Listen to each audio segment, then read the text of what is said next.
بسم اللہ الرحمن الرحیم۔ السلام علیکم۔ امید کرتے ہیں آپ سب دوست خیریت سے ہوں گے۔ نیک بیوی شوہر کے لیے اللہ تعالیٰ کی بڑی عظیم نعمت ہے۔ اس بات کا اندازہ اس سے لگایا جا سکتا ہے کہ اللہ تعالیٰ کے بعد اگر کسی کو سجدہ کا حکم دیا جاتا تو وہ شوہر ہوتا۔ شوہر کی قدر و قیمت ایک بیوہ عورت سے پوچھیں، اس لیے کہ شوہر اس کی عزت کی حفاظت کرتا ہے اور اس کی ضروریات کا خیال رکھتا ہے، اس کی ہر تکلیف میں اس کا ساتھ دیتا ہے، اور شوہر عورت اور بچوں کو بھی خوش رکھنے کے لیے خون پسینہ ایک کر کے دن بھر کماتا ہے۔ شوہر کی عزت کا مدار صرف پیسے پر نہیں، کیونکہ ایک سچے ساتھی کی پہچان یہی ہوتی ہے کہ وہ مال و دولت کو شاید ہی اس کے قدموں میں نہ ڈال سکتا ہو، مگر ہر تکلیف میں اس کا ساتھ دے سکے، اور شوہر اس کے بدلہ صرف دو ہی کاموں کا مطالبہ کرتا ہے: بچوں کی اچھی پرورش اور شوہر کی اطاعت۔ جب شوہر تھکا ماندہ گھر پہنچتا ہے تو بیوی کی ایک مسکراہٹ اس کی تھکان کو دور کر دیتی ہے۔ اللہ تعالیٰ نے مرد کو عورت پر فضیلت و فوقیت دی ہے۔ اس کی وجہ یہ ہے کہ مرد عورت سے پیدائشی اعتبار سے قوی اور طاقتور ہے، اور عورت کی نسبت زیادہ انتظامی صلاحیتیں رکھتا ہے۔ اپنے آپ کو محنت و مشقت میں ڈال کر مال کما کر عورت پر خرچ کرتا ہے۔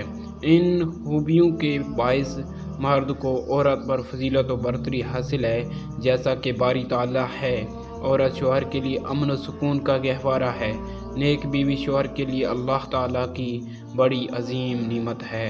حدیث نبوی ہے کہ دنیا کی بہترین دولت بیوی ہے۔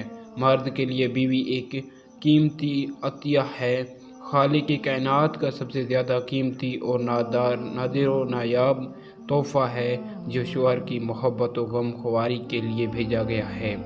اس وجہ سے دونوں کو ایک دوسرے کے حقوق کا پابند بنا دیا گیا ہے، تاکہ دونوں دکھ، درد، راحت و آرام، خوشیوں، مسرت کو آپس میں تقسیم کر کے زندگی کی تمام دشوار گزار مراحل طے کر لیں۔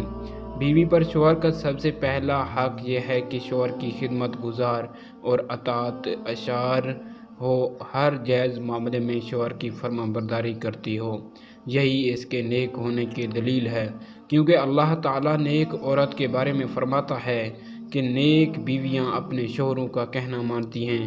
رسول اللہ صلی اللہ علیہ وسلم نے ارشاد فرمایا ہے کہ جس عورت کی موت ایسی حالت میں ہو کہ مرتے وقت اس کا شوہر اس سے خوشی ہو تو وہ عورت جنت میں جائے گی۔ اور آپ صلی اللہ علیہ وسلم کا یہ بھی ارشاد گرامی ہے کہ اگر شوہر عورت کو یہ حکم دے کہ اس پہاڑ کے پتھر کو اٹھا کر اس پہاڑ پر لے جائیں اور اس پہاڑ کے پتھر کو اس پہاڑ پر لائیں، تو اس کو یہی کرنا چاہیے۔ اس حدیث پاک سے معلوم ہوا کہ مشکل سے مشکل، دشوار سے دشوار کام کا بھی اگر شوہر حکم دے تو جب بھی عورت کو انجام دینا چاہیے، تاکہ شوہر کے فرمان کی تکمیل ہو جائے، بشرط یہ کہ اس کام کا حکم شریعت کے خلاف نہ ہو۔ حضور صلی اللہ علیہ وسلم کا ارشاد ہے کہ اگر اللہ تعالیٰ کے علاوہ کسی کو سجدہ کرنا جائز ہوتا تو عورتوں کو حکم دیتا کہ وہ اپنے شوہروں کو سجدہ کریں۔ اس حدیث پاک سے معلوم ہوا کہ شوہر کی برتری کو جانیں اور اس کی فضیلت و عظمت کو جانیں، اس کی تعظیم و توقیر کر کے دل و جان سے ان کے تمام کاموں کو خوش دلی سے کریں۔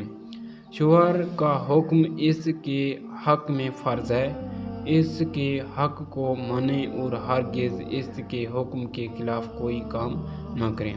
خاوند کا ایک حق یہ ہے کہ بیوی خاوند کے مال و جائیداد اور اپنی شرمگاہ کی حفاظت کرے، اور شوہر کی اجازت کے بغیر اس کا کوئی سامان کسی کو نہ دے۔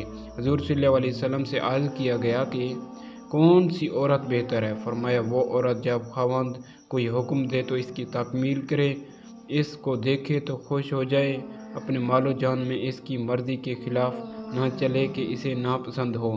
خاوند کا ایک حق یہ ہے کہ اپنے شوہر کی غیبت نہ کرے اور دوسری عورتوں کے سامنے اس کے عیب کو ظاہر نہ کرے کہ اس میں شوہر کی ناشکری ہے، جو عظیم گناہ ہے۔